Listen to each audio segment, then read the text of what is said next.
Parang Boracay ito sa Baseco Tundok. Ba't masarap maligo dyan? Siyempre kaya masarap pa si Kuya eh. Kasi dagat namin yan eh. Tuwing anong oras kayo naliligo dyan? Maggabi po. Tanghali pa lang eh. Gabi kami yun.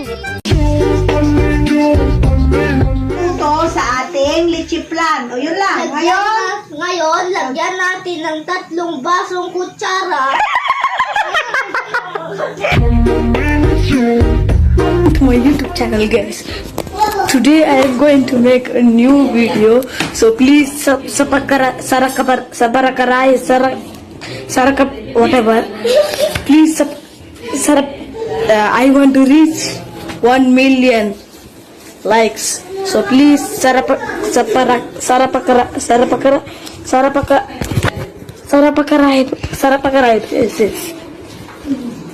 Okay, thank you. Eh ma'am, bakit may closed sign ang convenience store? Eh bukas naman sila 24/7. Diba? Kapag close ka sa isang tao, open kayo sa isa't isa. Kaya dapat maging close muna bago maging open. Ma'am, sorry, last question na po. Bakit po ang cute-cute niyo?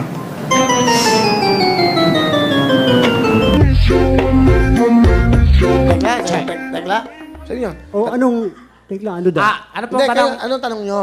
Anong ibig sabihin ng conclusion at saka opinion? Ano daw ang ibig sabihin ng conclusion? Ang ibig sabihin po nun tayo, ang conclusion at saka opinion, between conclusion and conclusion, hindi ka makakapasok. Tama. Conclusion. Conclusion. Tama. Pag opinion, pwede ka pumasok kasi opinion. Magaling.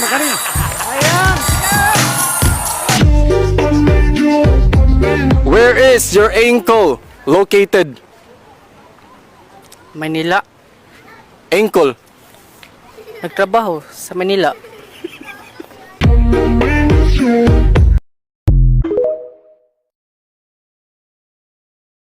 Konti na ang naglalaro ng Mobile Legends ngayon. Kasi kung mapapansin nyo, minsan napakatagal bago tayo magkaroon ng kalaban, di ba? Kasi kumukonti na nga yung naglalaro ng Mobile Legends. So, number 1, pangit yung matchmaking. Itatapat tayo sa unfair na laban kung saan kakawawain lang tayo ng mga high points at tayong mga mahihina ay masastack sa kung saan rank natin, pa-rank down talaga.